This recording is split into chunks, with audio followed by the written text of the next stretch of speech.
ಓಂ ಶಾಂತಿ. ಇಂದಿನ ದಿನಾಂಕ 21/12/2024. ಪ್ರಾರ್ಥ ಮುರುಳಿ ಬಾಪ್ತಾದ ಮಧುಬನ.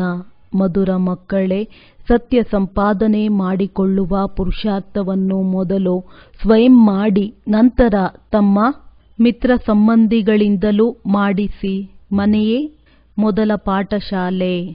ಪ್ರಶ್ನೆ: ಸುಖ ಅಥವಾ ಶಾಂತಿಯನ್ನು ಪ್ರಾಪ್ತಿ ಮಾಡಿಕೊಳ್ಳುವ ವಿಧಿ ಯಾವುದು?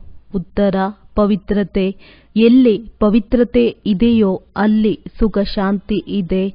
ತಂದೆಯು ಪವಿತ್ರ ಪ್ರಪಂಚ ಸತ್ಯಯುಗದ ಸ್ಥಾಪನೆ ಮಾಡುತ್ತಾರೆ. ಅಲ್ಲಿ ವಿಕಾರಗಳಿರುವುದಿಲ್ಲ. ಯಾರು ದೇವತೆಗಳ ಪೂಜಾರಿಗಳಾಗಿದ್ದಾರೆಯೋ ಅವರು ವಿಕಾರಗಳಿಲ್ಲದೆ ಪ್ರಪಂಚವು ಹೇಗೆ ನಡೆಯುವುದೆಂದು ಎಂದಿಗೂ ಕೇಳುವುದಿಲ್ಲ. ಈಗ ನೀವು ಶಾಂತಿಯ ಪ್ರಪಂಚದಲ್ಲಿ ಹೋಗಬೇಕಾಗಿದೆ. ಆದ್ದರಿಂದ ಈ ಪತಿತ ಪ್ರಪಂಚವನ್ನು ಮರೆಯಬೇಕಾಗಿದೆ. ಶಾಂತಿಧಾಮ ಮತ್ತು ಸುಖಧಾಮವನ್ನು ನೆನಪು ಮಾಡಬೇಕಾಗಿದೆ. ಓಂ ಶಾಂತಿ. ಓಂ ಶಾಂತಿಯ ಅರ್ಥವನ್ನಂತೂ ಮಕ್ಕಳಿಗೆ ತಿಳಿಸಲಾಗಿದೆ. ಶಿವ ತಂದೆಯೂ ಸಹ ಓಂ ಶಾಂತಿ ಎಂದು ಹೇಳುತ್ತಾರೆ ಮತ್ತು ಸಾಲಿಗ್ರಾಮ ಮಕ್ಕಳೂ ಸಹ ಹೇಳುತ್ತೀರಿ ಓಂ ಶಾಂತಿ ಎಂದು. ಆತ್ಮವೇ ಹೇಳುತ್ತದೆ, ಸನ್ ಆಫ್ ಸೈಲೆನ್ಸ್ ಫಾದರ್, ನಾನು ಶಾಂತಿ ಸಾಗರ ತಂದೆಯ ಮಗುವಾಗಿದ್ದೇನೆ. ಶಾಂತಿಗಾಗಿ ಕಾಡಿಗೆ ಹೋಗಿ ಯಾವುದೇ ಉಪಾಯವನ್ನು ಮಾಡಬೇಕಾಗಿಲ್ಲ. ಆತ್ಮವೇ ಶಾಂತ ಸ್ವರೂಪನಾಗಿದೆ. ಮತ್ತೆ ಇನ್ನೇನು ಉಪಾಯ ಮಾಡುವುದು? ತಂದೆಯು ಉಪಾಯ ತಿಳಿಸುತ್ತಾರೆ. ಆ ತಂದೆಯನ್ನು ಎಲ್ಲಿ ಸುಖ ಶಾಂತಿ ಇದೆಯೋ ಅಲ್ಲಿಗೆ ಕರೆದುಕೊಂಡು ಹೋಗು ಎಂದು ಕರೆಯುತ್ತಾರೆ. ಸುಖ ಅಥವಾ ಶಾಂತಿಯನ್ನು ಎಲ್ಲ ಮನುಷ್ಯರು ಬಯಸುತ್ತಾರೆ. ಆದರೆ ಸುಖ ಮತ್ತು ಶಾಂತಿಗೆ ಮೊದಲು ಪವಿತ್ರತೆ ಬೇಕು. ಪವಿತ್ರರಿಗೆ ಪಾವನರೆಂದು, ಅಪವಿತ್ರರಿಗೆ ಪತಿತರೆಂದು ಹೇಳಲಾಗುತ್ತದೆ. ಪತಿತ ಪ್ರಪಂಚದವರು ತಂದೆಯೇ ಬಂದು ಪಾವನ ಪ್ರಪಂಚದಲ್ಲಿ ಕರೆದುಕೊಂಡು ಹೋಗು ಎಂದು ತಂದೆಯನ್ನು ಕರೆಯುತ್ತಾರೆ. ಈ ತಂದೆಯೇ ಪತಿತ ಪ್ರಪಂಚದಿಂದ ಮುಕ್ತ ಮಾಡಿ ಪಾವನ ಪ್ರಪಂಚದಲ್ಲಿ ಕರೆದುಕೊಂಡು ಹೋಗುವವರಾಗಿದ್ದಾರೆ. ಸತ್ಯಯುಗದಲ್ಲಿ ಪವಿತ್ರತೆ ಇರುತ್ತದೆ. ಕಲಿಯುಗದಲ್ಲಿ ಅಪವಿತ್ರತೆ ಇದೆ. ಅದು ನಿರ್ವಿಕಾರಿ ಪ್ರಪಂಚ. ಇದು ವಿಕಾರಿ ಪ್ರಪಂಚವಾಗಿದೆ. ಪ್ರಪಂಚವು ಹೇಗೆ ವೃದ್ಧಿಯಾಗುತ್ತದೆ ಎಂಬುದನ್ನು ಮಕ್ಕಳು ತಿಳಿದುಕೊಂಡಿದ್ದೀರಿ. ಸತ್ಯಯುಗವು ನಿರ್ವಿಕಾರಿ ಪ್ರಪಂಚವಾಗಿದ್ದಾಗ ಅವಶ್ಯವಾಗಿ ಕೆಲವರೇ ಮನುಷ್ಯರಿರುತ್ತಾರೆ. ಆ ಕೆಲವರು ಯಾರಿರುತ್ತಾರೆ? ಅವಶ್ಯವಾಗಿ ಸತ್ಯಯುಗದಲ್ಲಿ ದೇವಿ ದೇವತೆಗಳದ್ದೇ ರಾಜ್ಯವಿರುತ್ತದೆ. ಅದನ್ನು ಶಾಂತಿಯ ಪ್ರಪಂಚ ಅಥವಾ ಸುಖಧಾಮವೆಂದು ಕರೆಯಲಾಗುತ್ತದೆ. ಇದು ದುಃಖಧಾಮವಾಗಿದೆ. ದುಃಖಧಾಮವನ್ನು ಪರಿವರ್ತಿಸಿ ಸುಖಧಾಮವನ್ನಾಗಿ ಮಾಡುವವರು ಒಬ್ಬರೇ ಪರಮಪಿತ ಪರಮಾತ್ಮನಾಗಿದ್ದಾರೆ. ಸುಖದ ಆಸ್ತಿಯನ್ನು ಅವಶ್ಯವಾಗಿ ತಂದೆಯೇ ಕೊಡುತ್ತಾರೆ. ಈಗ ಆ ತಂದೆಯು ತಿಳಿಸುತ್ತಾರೆ, ಮಕ್ಕಳೇ, ದುಃಖಧಾಮವನ್ನು ಮರೆಯಿರಿ. ಶಾಂತಿಧಾಮ ಮತ್ತು ಸುಖಧಾಮವನ್ನು ನೆನಪು ಮಾಡಿ. ಇದಕ್ಕೆ ಮನ್ಮನಾಭವ ಎಂದು ಹೇಳಲಾಗುತ್ತದೆ. ತಂದೆಯು ಬಂದು ಸುಖಧಾಮದ ಸಾಕ್ಷಾತ್ಕಾರ ಮಾಡಿಸುತ್ತಾರೆ. ದುಃಖಧಾಮದ ವಿನಾಶ ಮಾಡಿಸಿ ಶಾಂತಿಧಾಮಕ್ಕೆ ಕರೆದುಕೊಂಡು ಹೋಗುತ್ತಾರೆ. ಈ ಚಕ್ರವನ್ನು ಈಗ ಯಥಾರ್ಥವಾಗಿ ಅರಿತುಕೊಳ್ಳಬೇಕು. 84 ಜನ್ಮಗಳನ್ನು ತೆಗೆದುಕೊಳ್ಳಬೇಕಾಗುತ್ತದೆ. ಯಾರು ಮೊಟ್ಟ ಮೊದಲಿಗೆ ಸುಖಧಾಮದಲ್ಲಿ ಬರುತ್ತಾರೆಯೋ ಅವರದ್ದೇ 84 ಜನ್ಮಗಳಿವೆ. ಕೇವಲ ಇಷ್ಟು ಮಾತನ್ನು ನೆನಪು ಮಾಡುವುದರಿಂದಲೂ ಮಕ್ಕಳು ಸುಖಧಾಮದ ಮಾಲೀಕರಾಗಬಲ್ಲಿರಿ. ತಂದೆಯು ತಿಳಿಸುತ್ತಾರೆ, ಮಕ್ಕಳೇ, ಶಾಂತಿಧಾಮವನ್ನು ನೆನಪು ಮಾಡಿ ಮತ್ತು ಆಸ್ತಿ ಅರ್ಥಾತ್ ಸುಖಧಾಮವನ್ನು ನೆನಪು ಮಾಡಿ. ಮೊಟ್ಟ ಮೊದಲು ನೀವು ಶಾಂತಿಧಾಮದಲ್ಲಿ ಹೋದಾಗ ತಮ್ಮನ್ನು ಶಾಂತಿಧಾಮದ ಬ್ರಹ್ಮಾಂಡದ ಮಾಲೀಕನೆಂದು ತಿಳಿಯಿರಿ. ನಡೆಯುತ್ತಾ ತಿರುಗಾಡುತ್ತಾ ತಮ್ಮನ್ನು ಅಲ್ಲಿಯ ನಿವಾಸಿಗಳೆಂದು ತಿಳಿಯುತ್ತೀರೆಂದರೆ ಈ ಪ್ರಪಂಚವು ಮರೆಯುತ್ತಾ ಹೋಗುವುದು. ಸತ್ಯಯುಗವು ಸುಖಧಾಮವಾಗಿದೆ. ಆದರೆ ಎಲ್ಲರೂ ಸತ್ಯಯುಗದಲ್ಲಿ ಬರಲು ಸಾಧ್ಯವಿಲ್ಲ. ಯಾರು ದೇವತೆಗಳ ಪೂಜಾರಿಯಾಗಿದ್ದಾರೆಯೋ ಅವರೇ ಈ ಮಾತುಗಳನ್ನು ಅರ್ಥ ಮಾಡಿಕೊಳ್ಳುತ್ತಾರೆ. ಇದು ಸತ್ಯ ಸಂಪಾದನೆಯಾಗಿದೆ. ಇದನ್ನು ಸತ್ಯ ತಂದೆಯೇ ಕಲಿಸುತ್ತಾರೆ. ಉಳಿದೆಲ್ಲರದ್ದು ಸುಳ್ಳು ಸಂಪಾದನೆಗಳಾಗಿವೆ. ಅವಿನಾಶಿ ಜ್ಞಾನ ರತ್ನಗಳ ಸಂಪಾದನೆಯೇ ಸತ್ಯ ಸಂಪಾದನೆ ಎಂದು ಹೇಳಲಾಗುತ್ತದೆ. ಉಳಿದೆಲ್ಲ ವಿನಾಶಿ ಹಣ, ಅಧಿಕಾರ ಎಲ್ಲವೂ ಸುಳ್ಳು ಸಂಪಾದನೆಯಾಗಿದೆ. ದ್ವಾಪರದಿಂದ ಹಿಡಿದು ಆ ಸುಳ್ಳು ಸಂಪಾದನೆಯನ್ನು ಮಾಡುತ್ತಾ ಬಂದಿದ್ದಾರೆ. ಈ ಅವಿನಾಶಿ ಸತ್ಯ ಸಂಪಾದನೆಯ ಪ್ರಾರಬ್ಧವು ಸತ್ಯಯುಗದಿಂದ ಆರಂಭವಾಗಿ ತ್ರೇತಾಯುಗದಲ್ಲಿ ಮುಕ್ತಾಯವಾಗುತ್ತದೆ. ಅರ್ಥಾತ್ ಅರ್ಧಕಲ್ಪ ಸುಖವನ್ನು ಅನುಭವಿಸುತ್ತೀರಿ. ನಂತರ ದ್ವಾಪರದಿಂದ ಅಸತ್ಯ ಸಂಪಾದನೆಯೂ ಆರಂಭವಾಗುತ್ತದೆ. ಇದರಿಂದ ಅಲ್ಪಕಾಲ ಕ್ಷಣಭಂಗೂರ ಸುಖವು ಸಿಗುತ್ತದೆ. ಈ ಅವಿನಾಶಿ ಜ್ಞಾನರತ್ನಗಳನ್ನು ಜ್ಞಾನಸಾಗರನೇ ಕೊಡುತ್ತಾರೆ. ಸತ್ಯ ಸಂಪಾದನೆಯನ್ನು ಸತ್ಯ ತಂದೆಯೇ ಮಾಡಿಸುತ್ತಾರೆ. ಭಾರತವು ಸತ್ಯ ಖಂಡವಾಗಿತ್ತು. ಈಗ ಭಾರತವೇ ಅಸತ್ಯ ಖಂಡವಾಗಿದೆ. ಅನ್ಯ ಖಂಡಗಳಿಗೆ ಸತ್ಯ ಖಂಡ, ಅಸತ್ಯ ಖಂಡಗಳೆಂದು ಹೇಳಲಾಗುವುದಿಲ್ಲ. ಸತ್ಯ ಖಂಡವನ್ನಾಗಿ ಮಾಡುವ ಸತ್ಯ ಸಾಮ್ರಾಟನೂ ಅವರಾಗಿದ್ದಾರೆ. ಒಬ್ಬ ಪರಮಾತ್ಮನೇ ಸತ್ಯನಾಗಿದ್ದಾರೆ. ಉಳಿದೆಲ್ಲರೂ ಸುಳ್ಳು ತಂದೆಯರಾಗಿದ್ದಾರೆ. ಸತ್ಯಯುಗದಲ್ಲಿಯೂ ಸತ್ಯ ತಂದೆಯರು ಸಿಗುತ್ತಾರೆ. ಏಕೆಂದರೆ ಅಲ್ಲಿ ಅಸತ್ಯ ಪಾಪವಿರುವುದಿಲ್ಲ. ಇದು ಪಾಪಾತ್ಮರ ಪ್ರಪಂಚವಾಗಿದೆ. ಅದು ಪುಣ್ಯಾತ್ಮರ ಪ್ರಪಂಚವಾಗಿದೆ.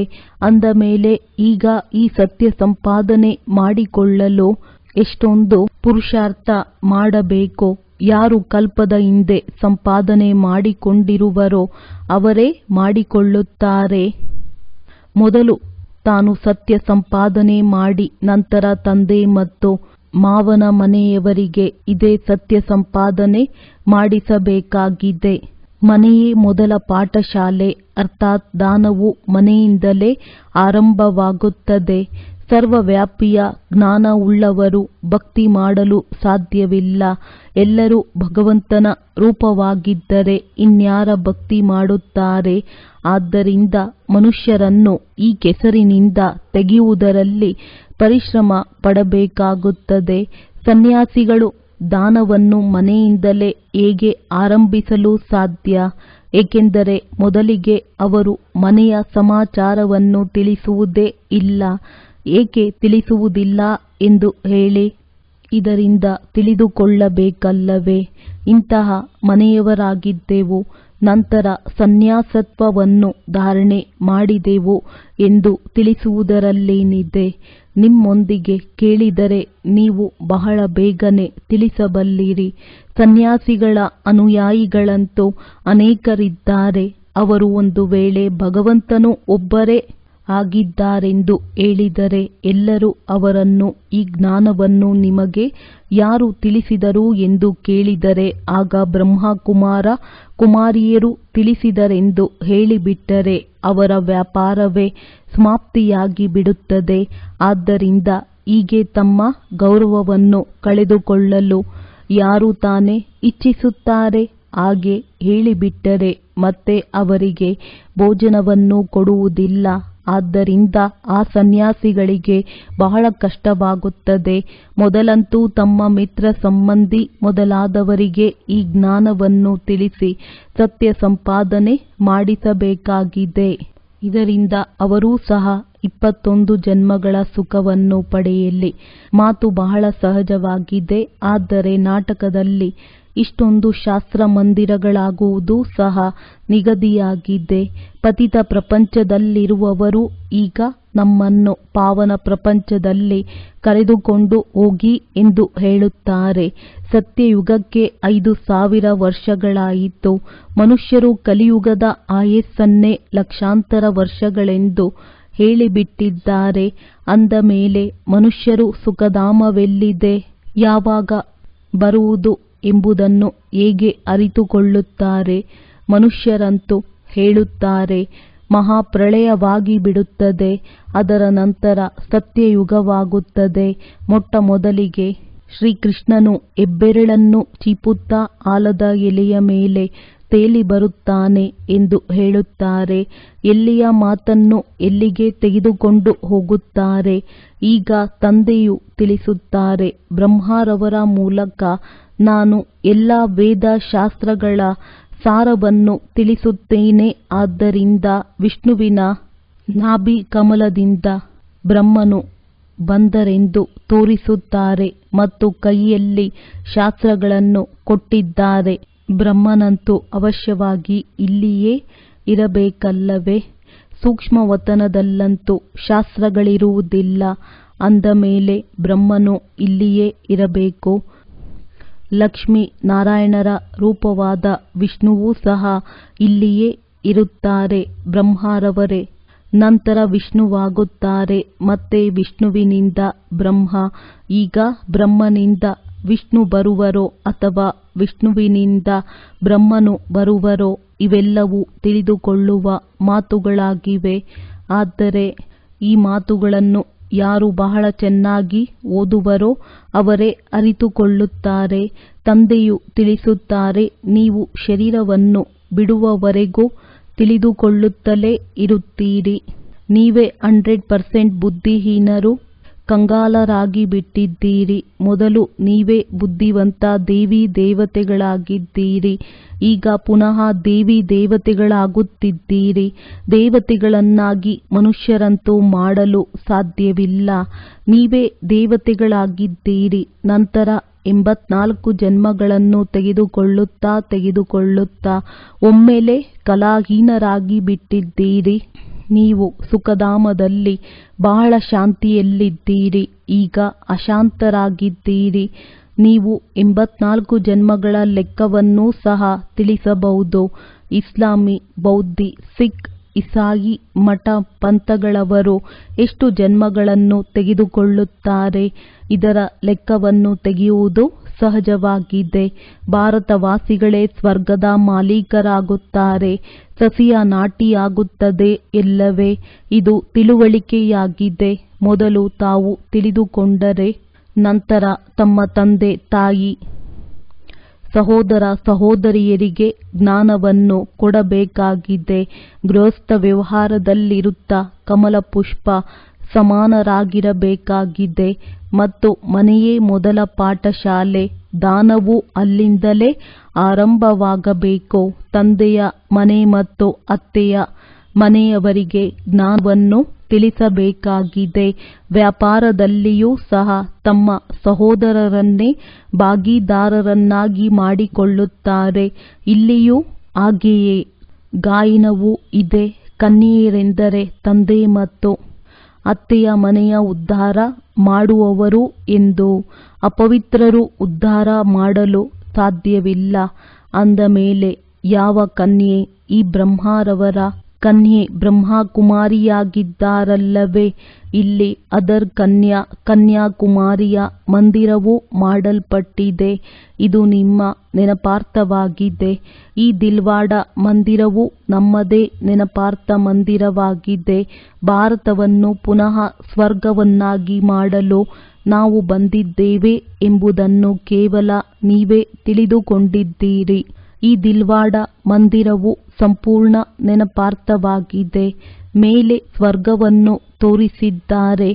ಸ್ವರ್ಗವಿರುವುದು ಇಲ್ಲಿಯೇ. ರಾಜಯೋಗದ ತಪಸ್ಸು ಇಲ್ಲಿಯೇ ನಡೆಯುತ್ತದೆ. ದಿಲ್ವಾಡ ಮಂದಿರವನ್ನು ಕಟ್ಟಿಸುವವರು ಇದರ ಪರಿಚಯವನ್ನು ತಿಳಿದುಕೊಂಡಿಲ್ಲ. ಯಾರ ಮಂದಿರವಾಗಿದೆಯೋ ಅವರನ್ನಾದರೂ ತಿಳಿದುಕೊಳ್ಳಬೇಕಲ್ಲವೇ? ಒಳಗೆ ಜಗತ್ಪಿತ ಜಗದಂಬ ಆದಿದೇವ ಆದಿದೇವಿ ಕುಳಿತಿದ್ದಾರೆ. ಅಂದ ಮೇಲೆ ಆದಿದೇವನು ಯಾರ ಮಗನಾಗಿದ್ದಾರೆ? ಶಿವತಂದೆಯ ಮಗನಾಗಿದ್ದಾರೆ. ಅದರ್ ಕುಮಾರಿ ಕನ್ಯಾಕುಮಾರಿಯರೆಲ್ಲರೂ ರಾಜಯೋಗದಲ್ಲಿ ಕುಳಿತಿದ್ದಾರೆ. ತಂದೆಯು ತಿಳಿಸುತ್ತಾರೆ, ಮಕ್ಕಳೇ, ಮನ್ಮನಾಭವ.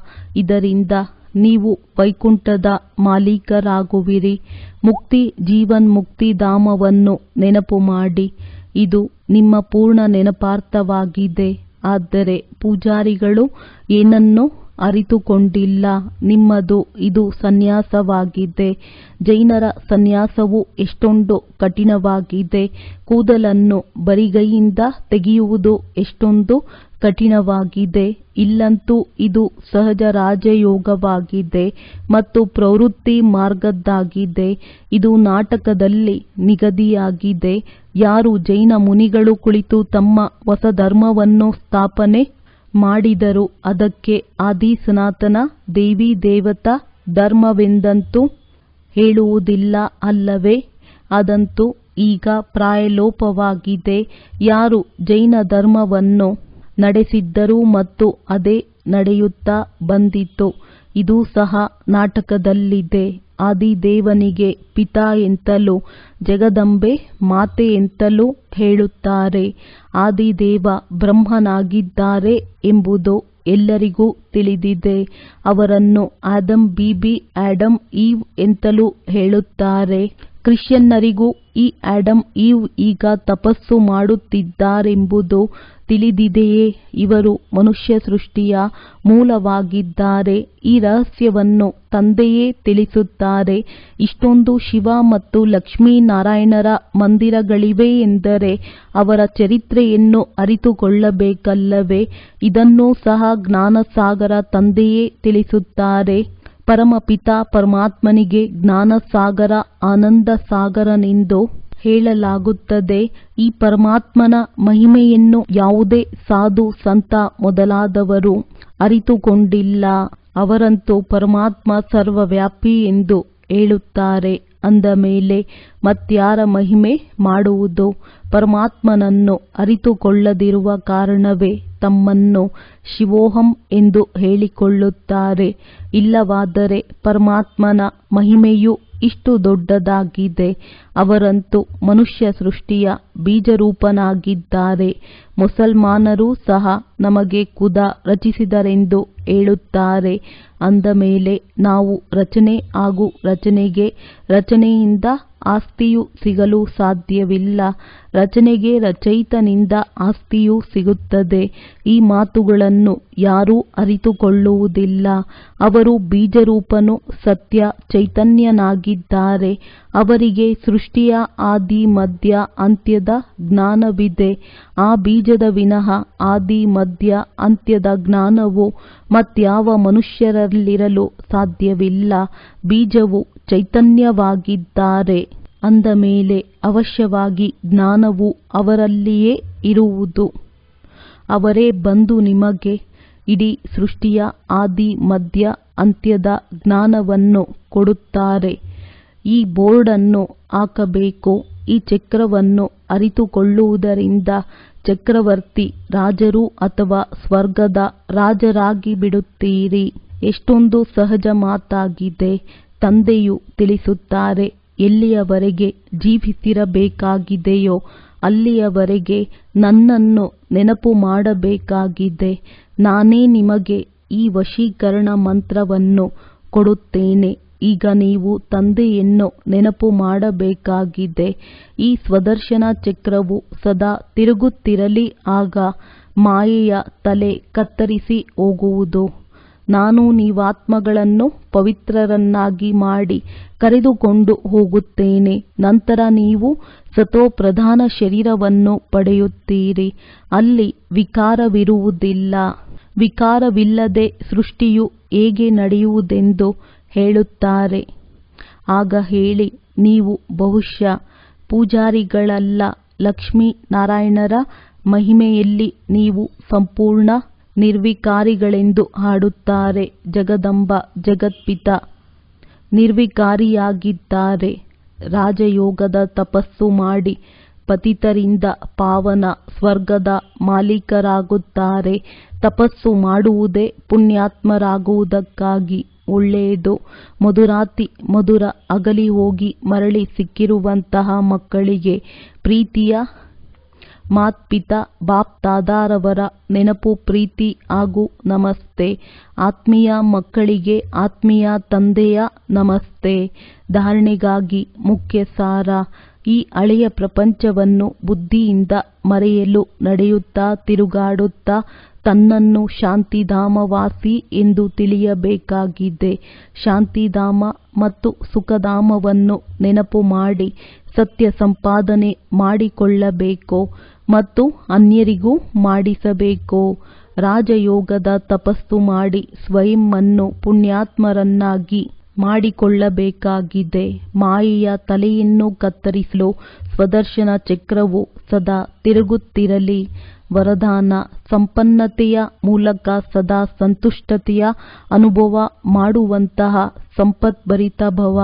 ಸ್ವರಾಜ್ಯದ ಸಂಪತ್ತಾಗಿದೆ ಜ್ಞಾನ, ಗುಣ ಮತ್ತು ಶಕ್ತಿಗಳು. ಯಾರು ಈ ಸರ್ವ ಶಕ್ತಿಗಳಿಂದ ಸಂಪನ್ನ ಸ್ವರಾಜ್ಯ ಅಧಿಕಾರಿಯಾಗಿರುತ್ತಾರೆ ಅವರು ಸದಾ ಸಂತುಷ್ಟವಾಗಿರುತ್ತಾರೆ. ಅವರ ಬಳಿ ಅಪ್ರಾಪ್ತಿಯ ಹೆಸರು ಚಿಹ್ನೆ ಇರುವುದಿಲ್ಲ. ಅಲ್ಪಕಾಲದ ಇಚ್ಛೆಗಳ ಅವಿದ್ಯ ಇವರಿಗೆ ಸಂಪದ್ಭರಿತರೆಂದು ಹೇಳಲಾಗುತ್ತದೆ. ಅವರು ಸದಾ ದಾತ ಆಗಿರುತ್ತಾರೆ, ಬೇಡುವುದಿಲ್ಲ.